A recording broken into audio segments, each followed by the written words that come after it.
Now, Could you help, Borg? Watch your footing.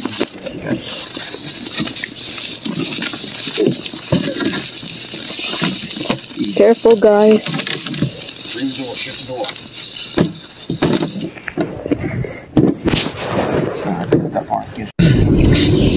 Hey guys, good morning, good afternoon, good evening, good midnight to all my friends near and far. This is Marilyn, your friendly Filipina carpentera here in America. Ang ganda ng sun, guys.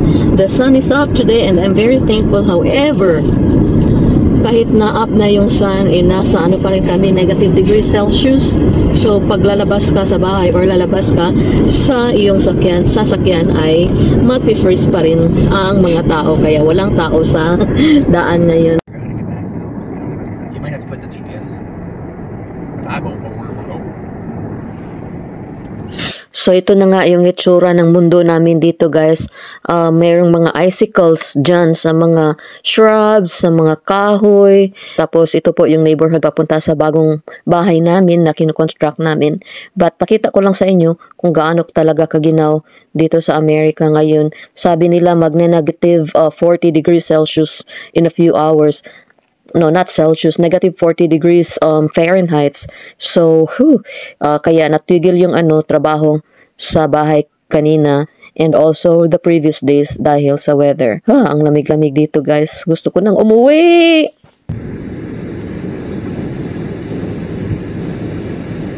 Looks like we are in Narnia. But anyway, together with me is my husband.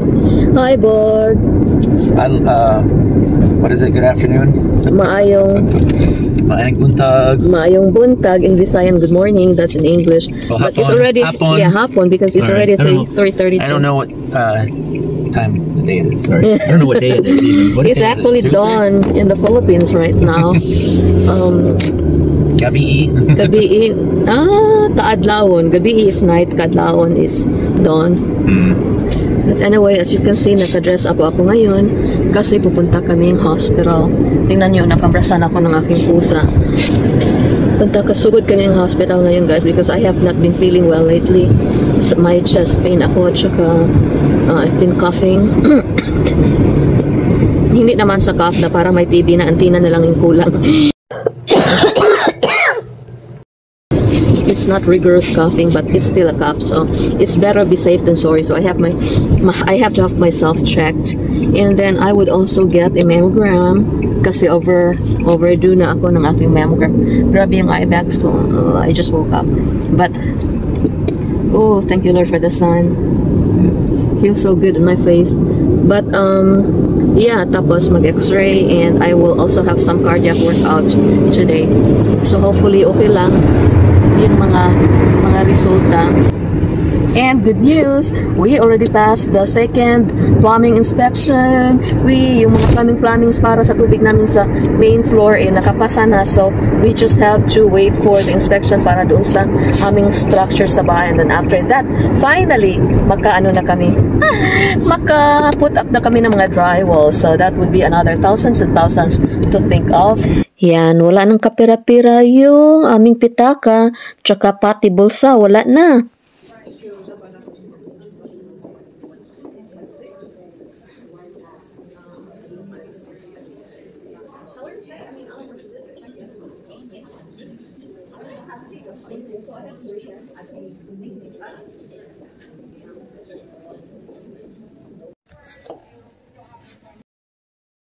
Yan, guys, fill up din tayo ng form pag may time. They wanna make sure na mayroon silang recent update sa aking records dyan sa hospital na yan. Ito yung hospital na palagi kong pinupuntahan pag magkasakit ako, pero for admissions, dun ako sa ibang hospitals. But anyway, guys, talking about this hospital, kilala nyo ba si... That's right. Kilala nyo ba yung taong ito? Si Neil Armstrong, yung first person na kapunta sa moon, nakaland sa moon. Siya po yung unang tao na kapunta sa ating buwan. Siya po iyon. Kasama niya sina Aldrin at saka sina Collins. Nakilala ko itong si Neil Armstrong noong grade 6 ako kasi topic siya namin noon sa Earth Science. Tapos gusto ko talagang mag-astronaut noon katulad ni Neil Armstrong. Never did I know na makita ko pala siya dito sa Amerika. Hindi ko siya nakita personally, but alam nyo ba na taga dito siya sa aming state. Ito po yung mga mga pictures ng pagpunta nila sa moon at saka sa pagbalik. Alam nyo ba na dito siya na hospital na namatay, itong hospital na pinupuntahan ko, guys. Tapos aksidente pala yung pagkamatay niya. And here's another one. Oh, can I bring this home? It's so pretty. Ganda ng facility nila. Hindi ko na picturean yung CT scan kasi bawal. Ganda ng gown ko. Ready for mammogram.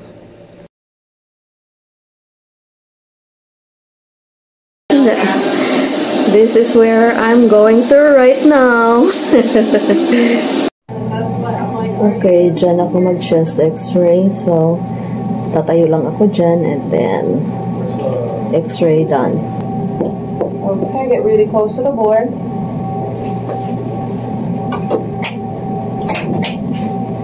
Okay, go ahead, take a deep breath, hold it in, don't breathe, don't move. You can breathe. Okay, go ahead, turn, have your left side against the board. And I want you to hold on the board with both hands. Wonder Woman! Okay, go ahead, bring your chin up a little bit. Okay, hold your breath, don't breathe, don't move. You can breathe. We're all done. Whee! Awesome!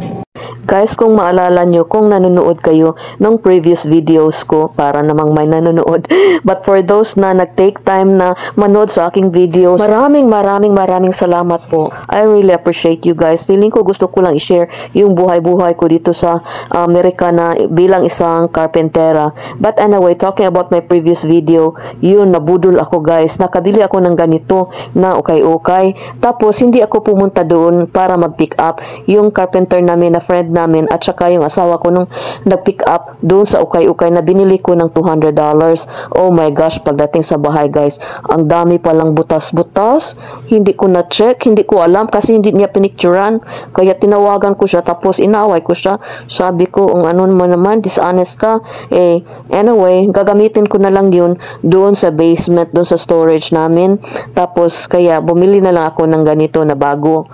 Alam niyo kung magkano, kawawa naman itong tatlong ito. Alam nyo kung magkano ang bili ko nito, guys. If bibilhin mo ito sa hardware store na brand new, it's $2,000. Brand new din ito, guys. Tapos yung may-ari, yung isa dyan, katulad din namin, nagre-renovate din siya ng bahay pero para sa ibang tao. Tapos yung may-ari ng bahay na inaayos niya, ayaw ng ganitong klaseng French door. So, hindi niya mauwi kung saan niya nabili. Kaya yun, binibinta na lang yan ng mas mura. So, brand new din itong door na ito, kaya lang hindi niya nagamit kasi ayaw ng ganitong klase nung may-ari ng bahay. But anyway, kung bibilhin mo yan sa department stores, nasa $2,000 yan. At magkano lang yung bili ko? Magkano lang yung bili ko sa kanya? I only paid him $750. So, from $2,000 minus $750, so nakasave ako ng $1,250. Oh, ito yung resibo. Ito yung resibo ng pagbili niya. 2,000 yung original price. Binibinta lang niya sa akin ng $750 including doon sa delivery. Guys, ang bait talaga ng Panginoon. Di ba nung unang binili ko, hindi siya brand new, okay, $200 yung presyo noon. So, i-convert mo yan sa pesos, mga 11,200. Guys, 11,200 yung nabudol sa akin. Tapos, binawi din ni Lord kasi sa na ito, sa pinto na ito na brand new, 1,250 yung na-save ko. Tapos, $1,250, i-convert mo yan sa pesos. That's like tumatiging ting na 70,000 pesos. So, yung nabudol sa akin na 11,200, pinalitan ni Lord ng savings ko na 70,000 pesos. So, thank you, Lord. Lord, thank you so much. I really appreciate it, Lord God. Ganun talaga mag-reward ang Panginoon pag binubudol ka, babawi din siya sa'yo. Sorry na lang dun sa nang budol kasi the Lord will deal you the way you dealt with me.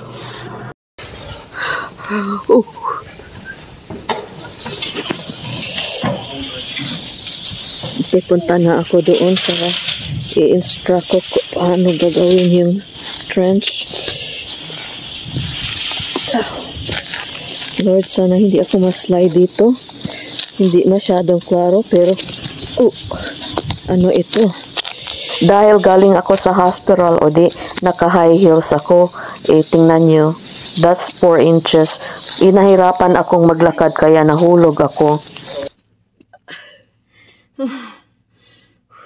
Guys, nabalintong ako doon. Nabalintong ako doon. Sana hindi na lang ako pumunta doon. Because hindi masyadong straight yung path. So, and mataas yung heels ko. Kaya, bakit ako nag-heels? Galing kasi akong hospital. So, diretso na ako dito.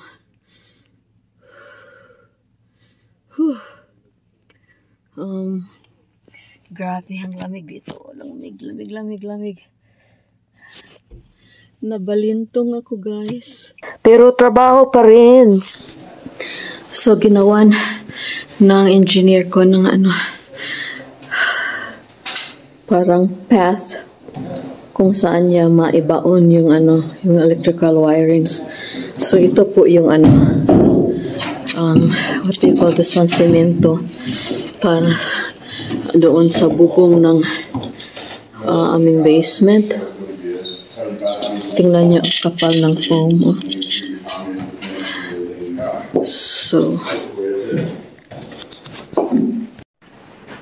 it's kind of a wet spot there again. Not sure where that's coming from, if it's coming from up there. But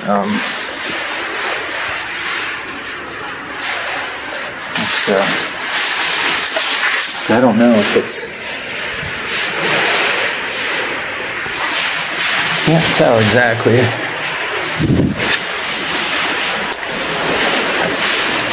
A little bit there.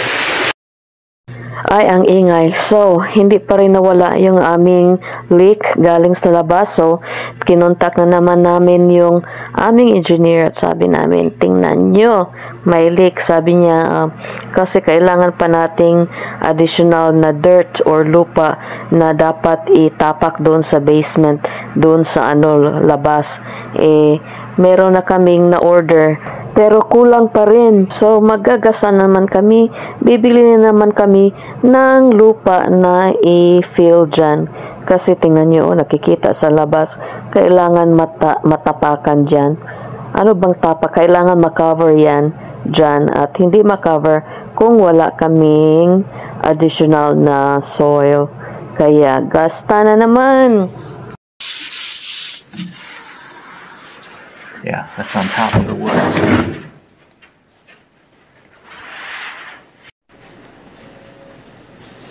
A little bit of moisture that's from, I know that was leaking. I don't know if we can have a plastic, something else put over it, but yeah, it's, so we had a, what do you call that? Bucket. Need to maybe get a bucket in the meantime. Sinabi ko sa previous video ko na I was very sad. Ito po yung bahay ko, bahay namin ng asawa ko sa Pilipinas na pinatayo namin. And hindi pa siya tapos pero napakasad talaga guys kasi ninakaawan na naman kami doon. Ito po yung lugar namin sa probinsya sa Philippines and we inherited the land. Galing ito sa papa ko ang lupain tapos yan, pinatayuan namin ng bahay. Tapos, ninakawan for the second time. Ito na po yun. Yung hitsura niya ngayon, kailangan ng linisin.